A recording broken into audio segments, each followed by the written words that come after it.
So this was my first real estate deal. It took me 2 years, 2.5 years, and we made a total in our pocket $350,000. The reason I share this story with you is I never even seen $350,000, much less made $350,000. And so when this happened, that's when I realized. So guys, let's talk about going off market. Okay, I want to talk about going off market here, and let me give you a couple criteria here. And I do need this. I got one sheet of paper here left, so I'm going to use this one over here. So let me give you criteria. You can see this box, okay? Different color here. So guys, first what I want to do, I want to give you some couple reasons why going off market today is so key. So in today's environment, I don't know if you follow much of commercial real estate transactions. I do, because it's my business. Is that since January of last year, on market transactions have fallen from 70% less deals. That means if there were 10 deals on market a year ago, today there's 3 deals. You had 100 buyers competing for 10 deals a year ago. Today you have competing for 3 deals. Very, very competitive.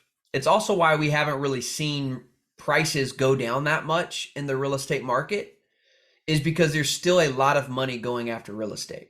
There's a couple reasons why, and let me give you two reasons why I think going off market really matters. One is there's going to be less competition. Okay, if you go off market, you're going to have less competition. That's obvious, right? Because when they're on market, they can be marketed to everybody. So one, you have less competition. The second thing, guys, and write this down, this is really important. The second reason why you want to go off market, and I'm going to talk about even the markets you go into today, is that you have price discrepancy. I'm telling you, this is why you don't have time to waste in real estate, is why you need to get started immediately, because price discrepancy is going to go away. Like it's only like technology is making real estate, real estate's always kind of been a mom and pop type business. Because of AI technology and because of the amount of data that we have on real estate today, price discrepancy will go away in your lifetime. Like, real estate will trade like a stock trades.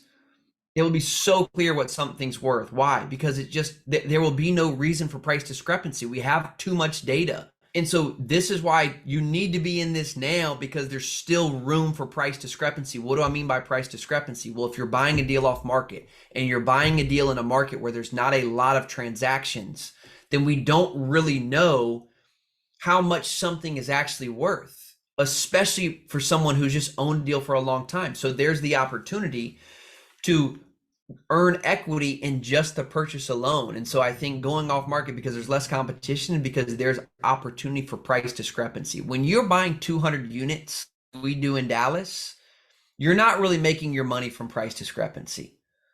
You're making your money in the management of the deal. And I think when you're, and this is just our business model, but guys, we do this professionally. Okay, I do this for a living. I think when you're getting started, this is much, but you want to be going off market, and you want to be looking in markets where there's price discrepancy, because you can also create equity from your purchase price. And I hope that makes sense. Ask if you have questions from that, let me know. But that's really key. So guys, let's build a criteria right now. And then I want to get online here. I'm going to show you where to go find off market deals, or how to go find off market deals. So if I'm going to build a criteria, okay, and I would think you might copy this criteria.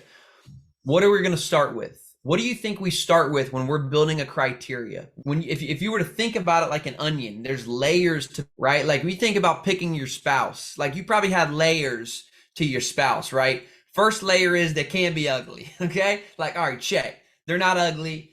I'm attracted to this person. Second layer, okay, they got to be kind. Okay, cool. This person's kind. Third layer, okay, all right, check. Fourth layer, they're godly. All right, cool. You see what I'm saying? Like, there's layers to this. What do you think is the first layer when we're building a criteria for finding deals? So the first layer in finding deals is the market, 100%. So the market, you want to be in a market where, number one, 100 to 250,000 people. Okay, these are the type of markets we're looking for. Why does people matter? Okay, why does this matter? Because, guys, tenants are the lifeblood of a multifamily business. Tenants are the lifeblood. People are the lifeblood of any rental business. And so this gives us a big enough basis. I don't want to be in a market where there's not a lot of people. I want to be in a market that's actually growing. So we want to see this growing.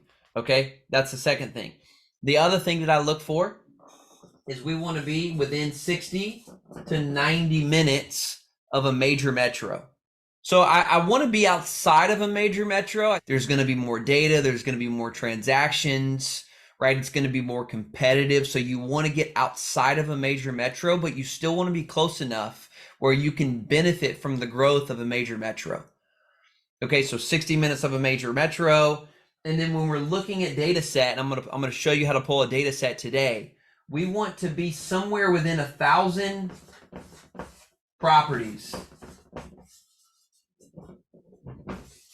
1,000 properties that fit our data set. Why do you think this is important? And I know you can't talk with me, and so you're probably talking out loud. Well, the reality is because we need, no, it's not comps, is you just need a big enough market size. Like if you're only going after a place that has 100 or 200 deals, you don't have enough sellers. Like guys, these deals don't trade all the time. So you need a big enough data set to market to. Right? And so if you're only talking about 100 or 200 properties, that's not enough. And so you need a big enough data set so that you can market and you have enough things to make offers on a monthly basis. Because we don't want to just buy one deal a year, right? We want to be able to get to buy 2, 3, 4, 5 deals, 10 deals a year as we grow and scale. And so this is what you're looking for. You want to make sure you can pull a data set of about 1,000 properties.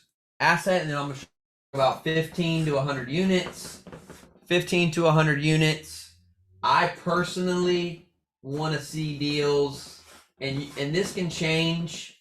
So 15 to 100 units, again, multiplication, like small to mid market, where you're not dealing with kind of big competitive buyers, institutional buyers. There's a lot of competition there.